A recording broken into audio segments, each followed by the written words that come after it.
Hi, God bless you. I'd like to give you an update on community and structure. First, I want to thank all of you who've written into us about community. It was very helpful to get your information. And your input showed us that there's a lot of variety in your situations. There's a lot of different needs and different preferences, and you have differences in how you're meeting those needs, which is pretty inspiring to see, actually. One thing that your writing us showed us that there's actually a lot of fellowship happening around the world. There's people getting together, and it's very, very inspiring. And I love it when you write into GNB about what's happening, because then we can kind of partake of it too. We hear your stories, we see your photos and all the rest, which is really great. Some things that we saw from reading what you wrote us were that there are some cities that have regular fellowships. They do it quite often, and they have retreats for members. They get their new converts together. They just do things together, and there's a fair bit of fellowship. The other cities have activities for kids and teens that have been organized as a result of the local need and according to the time and the finances that those locally can put together and pull off. So those are also happening around the world. Some areas have organized larger, like countrywide fellowships and retreats as well. So that happens fairly regularly around the world, and it's, again, pretty inspiring. So in reading your things, it seems to me that a lot of you have plenty of fellowship. Many of you said that. On the other hand, there's others of you who feel that that area in your life is lacking, that you don't have fellowship. You're not in a situation where people are putting on those kind of events, or you live far away and there's not people around you to do it. Now, Maria and I have written about the importance of community and of spiritual fellowship. And we want to let you know and want to repeat it that we're 100% behind it. It's very, very important for Christians to get together. It's very important for family members to be together, to sort of just unite in spirit and have the Lord's Spirit move in a body like that. It's just very special, and you can't always just get that on your own. Having times of prayer and the Word, hearing from the Lord together, singing song together, all just very, very important.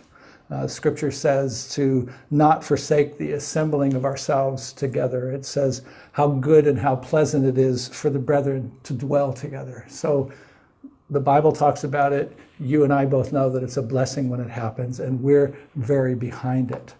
And as you know, we're not just behind it, we're putting money behind it, because we've sponsored the Community Building Grant Fund, which has been quite successful. It's pretty inspiring. We got some stats that in the last year and a half, there's been about 50 events that have happened because of the Community Grant Fund. And those events involved like about 3,200 members in 20 different countries. So that's a pretty big amount of people. That's kind of almost the population of the family. Of course, we realize that they haven't happened everywhere, but that's a lot of fellowship that's been going on. And again, we're really happy to see that. Now, there's some challenges when we think about spiritual fellowship and kind of these kind of gatherings. And some of those challenges are that some people really, really want fellowship. They want a lot of it. Some people don't want it. And they're not so happy with it. They feel that it's not a need for them. There's also many people who are quite selective about who they'll fellowship and who they want to fellowship. And if they're going to get together, they want it to be the kind of people that they want to be together with. And that's understandable, but that's a challenge if there's not those people around you. Several people have commented that they're hesitant to lead or to organize any kind of spiritual fellowship time or worship together, because they don't want people to look at them that like they think they're the leader and people are supposed to obey them. That they don't want to do that. We heard a testimony of an area that put on a several-day countrywide fellowship. And that kind of problem existed. The people putting it on, they didn't want other people thinking that they were trying to be the big leaders or anything like that. So they had a good solution. They got in touch with everybody and they said, we want to do it, let's vote. Let's vote on everything. Let's vote on where it should be. Let's vote on when it should be. Let's vote on like what's the food and all of these sort of things and what will be the schedule and what kind of classes. And everybody got involved and they voted on it. And it went off really well. And a lot of people specifically commented to us that they were so happy that there wasn't somebody there trying to be the leader, that they all got to participate. So, yeah, so that problem about the leader thing can be overcome if somebody's willing to put the time in, and all of you who are attending will put the time and effort in and pray and, work together to make it happen. But it is really important to fellowship. It's really important that it does happen, no matter what it takes. And I would say even if, in some situations, somebody has to step out and say, well, let's do it and I'll organize it. And even some people might think, well, they're trying to be the big leader. Well, don't try to be the big leader, but do try to get it organized because people do really need the fellowship and they benefit from it. Another point about a challenge really with this kind of thing with spiritual fellowship and things along these lines is that there's geographical problems. In other words, some cities have a lot of TFI members and it's easy for them to get together. And others just are basically on their own. They're off in some country or city or something where there's hardly anybody or nobody around. And that's a challenge. What do you do in those kind of situations? Not everyone is in a position to have fellowship and community with other members. And maybe you don't live around other members. Or perhaps even if you do, your job or your family situation doesn't allow you that much flexibility. So there's not really a lot of time to meet up with others. And these are challenges. Some of these challenges, especially if you're in a situation where there are others around you, these are challenges that it's probably worth it to try to overcome them at least sometime so that you can get together once in a while because, again, there's importance to it. Okay, now for a number of you who are in that situation where there's not a lot of people around you, or even if you live in a city where there's people but you want more fellowship than you're getting, a lot of you have written and told us about how you fellowship together online. You're finding that you can actually unite with people, have that spiritual connect, have the friendship, the talk time, the prayer, the word time. All of these things can happen if you're together. I mean, even if you're not together, if you do it online. Some examples are that some folks have had fellowship and prayer with members on Skype, and that's worked. They've got 2 or 3 or 4 members.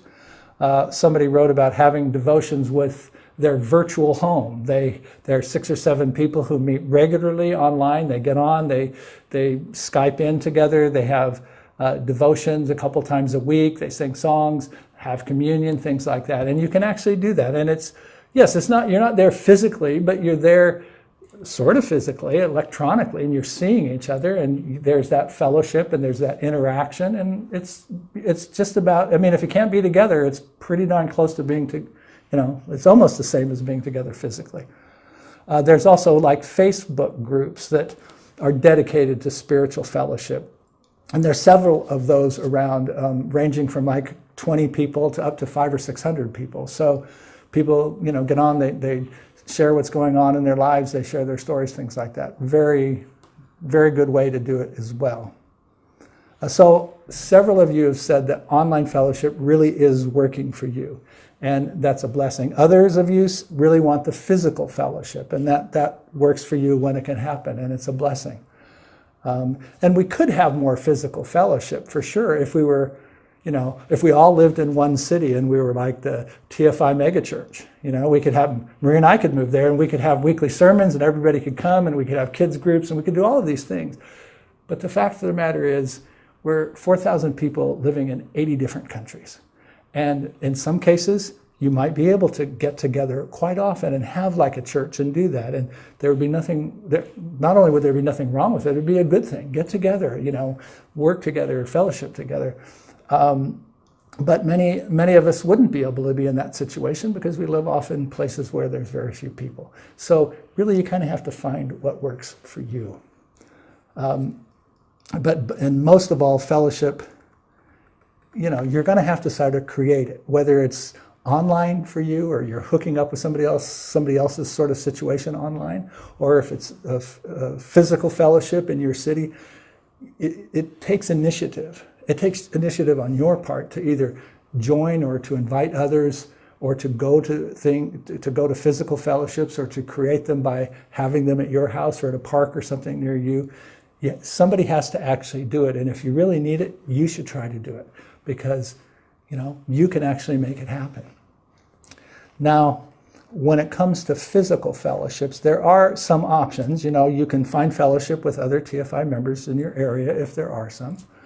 If there aren't any, you can sort of build one through your witness to others, through inviting them, people you're witnessing to invite them over for some reading and spiritual fellowship, or talking about the Lord.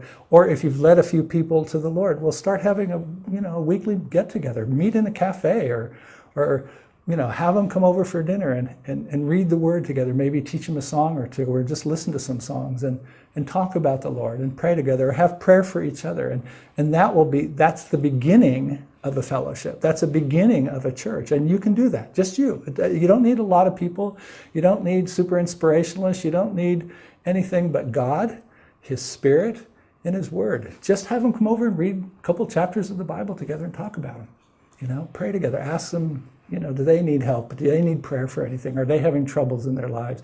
Because you're having troubles in your lives and you need prayer for this. Ask them then if they do. And just create the fellowship. Another option is, if you can't do that, and there's nobody around you, well, look for a Spirit-filled church. Go to church on Sundays with them, or meet during the week with them, and have that kind of spiritual fellowship with other like-minded Christians as well. Find a church that suits you. Different churches are different. Some are kind of straight-laced, some are quite open, some are kind of for younger people, some seem to be older, some sing new songs, some sing old songs. There's all kinds of them, and they're sweet Christians that go to them, and they love Jesus just like you do. They're part of the body of Christ just like you are. And there's no shame or anything negative whatsoever to doing that. So if you're in a situation and you want some fellowship and you need it physically and you can't get it online, then go to church. Find the right people. Or find Christians who are unchurched, invite them over to your house and make your own church, okay? Now, fellowship is needed. This is what we saw from reading from you. Well, we knew fellowship was needed, but we realized that so many people want their fellowship in so many different ways. And we feel that you need it and you should try to work at it, okay? Try to get that fellowship.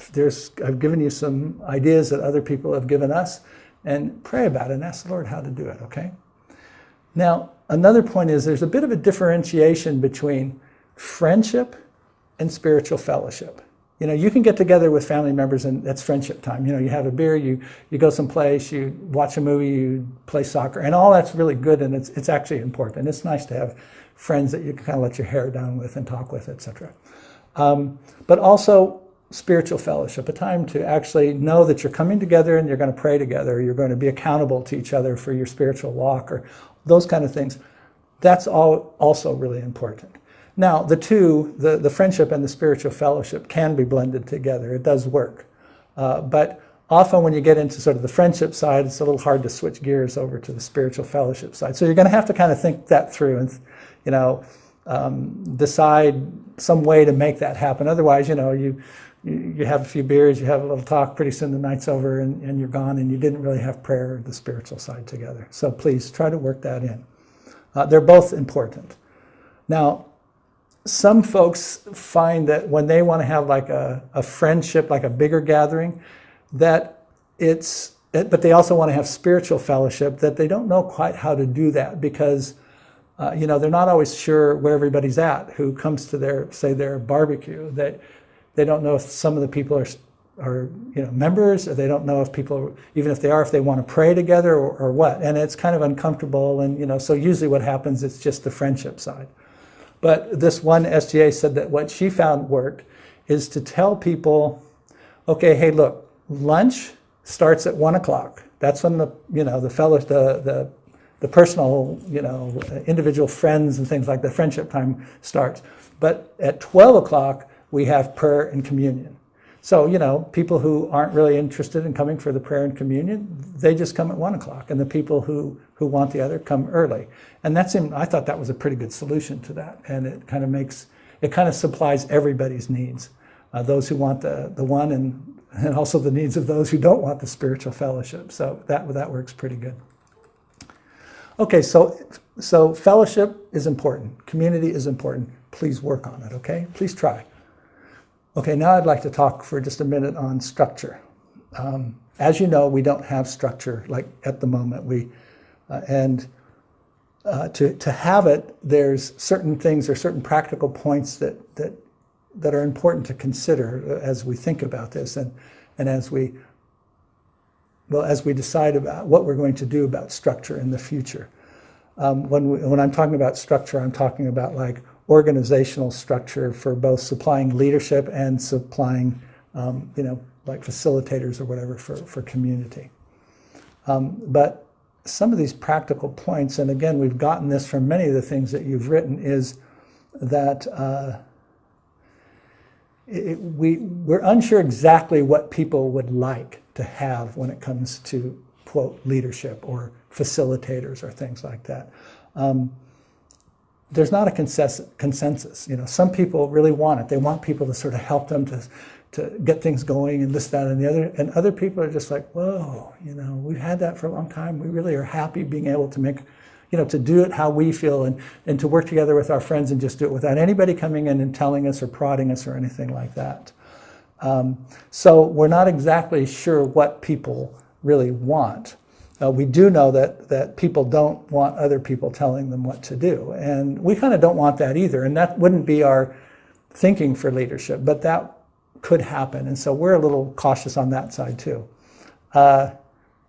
Besides, you know, people not necessarily wanting somebody, the question is, well, who would do the job? Who would be the community builders, or who would be in this, you know, leadership or in these structure positions? Who would do it? And we're not so sure now who would do it or who would be the best to do those kind of things. And then even if we knew some people or thought of some people, would they be willing to do it? Because I'm not so sure people are just, you know, raring to jump in and say, okay, I'll try to like lead the way, or I'll try to facilitate for you, or I'll take my time and stuff to try to please you. And because, you know, they might not be able to please you, and then it's difficult, and people are kind of bugged or upset at them and those kind of things. Like this whole thing is kind of a little touchy these days. I mean, I don't know if you've noticed it, but I've noticed it. And then if you find them, you know, do they want to do the job, and would they be willing to do it? And you know, even if we said, okay, look, let's just vote.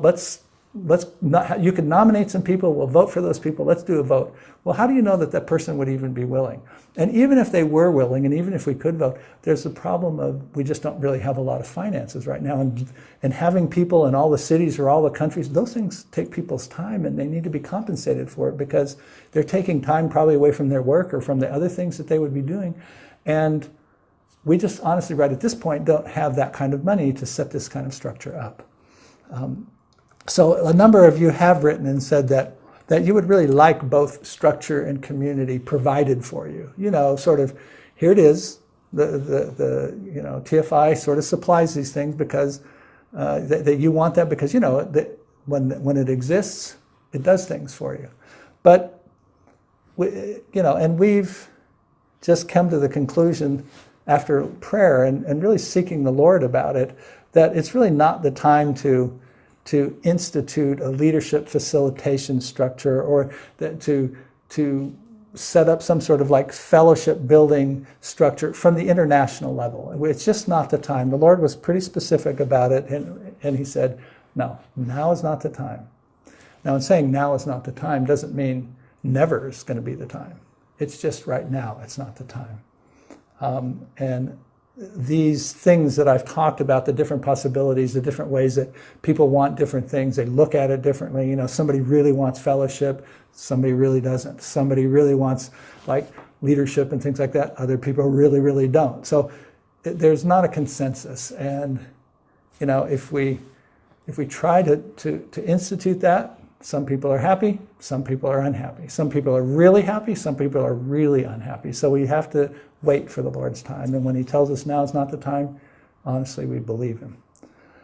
Now, again, that doesn't mean that there'll never be structure, that there'll never be of any kind, that there'll never be fellowships or things that are sort of helped from the international level, but it's just not now. You know, in the present, it's this way, but the present isn't permanent. So we will look at things again in the future, but right now we're kind of in this transitional phase. So we need to keep going through this, but in the meantime, you can fellowship with people. You should fellowship with people, okay? Try your best. Get in touch. Pick up the phone. Talk to each other. Get online if you're kind of lonely and you need other family members to talk with and fellowship with. Put some effort into it. Take some initiative. And I know the Lord will supply your needs because He's promised to. Okay? God bless you.